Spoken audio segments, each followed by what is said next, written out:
प्यारे बच्चों अस्सलाम अलैकुम। आज पढ़ो इस 6th क्लासुक उर्दू यथ मज सोन टॉपिक ओस नेक आदात।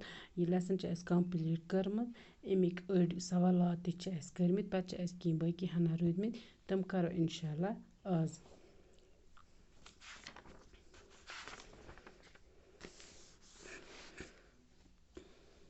यत्तामत अमिक सवाल कर्मित पत बे हना रूदमित तम करो आज।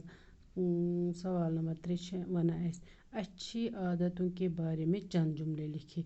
असल आदतन मुतलिक कह जुमल लेखन 4-5 जुमल लेखो इत पे बच्चों तुम करो तुम रटो पानस रफ तो कलम अथस मज बह वन अमिक कह जुमल तुम करो तुम लिखो पन्नस रफस पे तम पत खलो पन्नस नोट बुकस पे साफ साफ।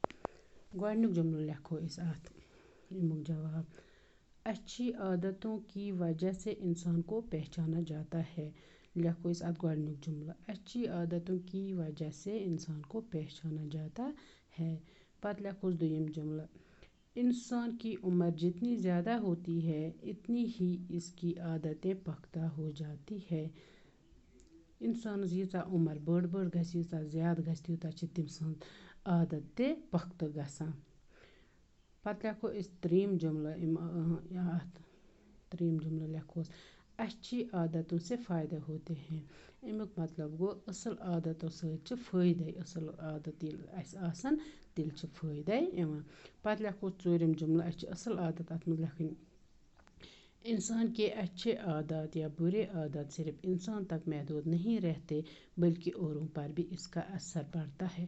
अगर इंसान असल आदत आसन या बुर आदत आसन तुम तमिस पानसे तान महदूद रोजान कह बल्कि तमुक असर पेवान बेयन पे ती या तुम लेसन मज पोरमुत तो अमुक चूरम जुमला लिखो तुम ये।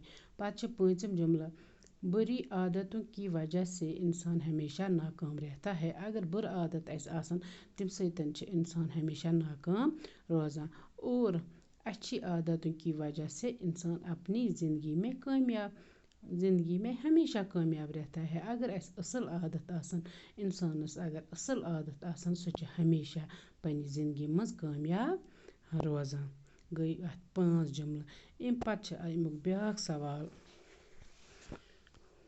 मंदरजा झेल अल्फाज की ज़िद लिखे। कह अल्फाज यत दिथ उमन हुंद ज़िद लिखुन मिसाल ओरे हयित अच्छी आदत अल्फाज अमुक ज़िद गो बुरी आदत अमुक ज़िद क्या गो बुरी आदत। अम पत ब्याक अल्फाज फ़ायदे फ़ायदे ज़िद क्या गो फ़ायदे गो ज़िद नुकसान अत लिखो नुकसान। हाजिर हाजिरस क्या ज़िद हाजिरस ज़िद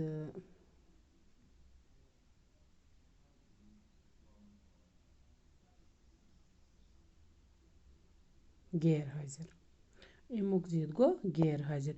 तकलीफ पत त्रेयम तकलीफ तकलीफस गो ज़िद सुकून क्या गो सुकून। पत ब्याक अल्फाज दोस्ती दोस्ती गो ज़िद दुश्मनी दोस्ती क्या गो दुश्मनी। पत ब्याक अल्फाज सुबह सुबह गो शाम ज़िद। पत ब्याक अल्फाज देर देरस ज़िद जल्दी। पत ब्याक अल्फाज जागना जागनास गो ज़िद सोना जागनास क्या गो ज़िद सोना। पत झूठ झूठ गो अपुज वन अमुक ज़िद क्या अमुक ज़िद गो युस अपुज वन युस पोज वन तमुक ज़िद गो पोज वनुन। झूठ झूठ बोलना सच अत गो सच बोलना गो अत ज़िद। ब्याक गई गंदगी गंदगी गंदगी ज़िद गई सफाई गंदगी ज़िद गई सफाई। ब्याक गो कामयाब कामयाब ज़िद गो नाकाम नाकाम कामयाबुक ज़िद गो नाकाम। तह समझ आमुत कि अमिक ज़िद लेखन अच्छी आदत बुरी आदत या फ़ायदा गो नुकसान हाजिरस गो गैर हाजिर तकलीफस गो सुकून यस तकलीफस सुबह गो शाम इथे पठन जागना गो सोना। ये लिखो तुम पन्नी कापी पे तरतीब सत तो पत करो याद। इत पे गई सन लेसन यतान कंप्लीट तम पत वो बाकी हना तो बाकी वसलम।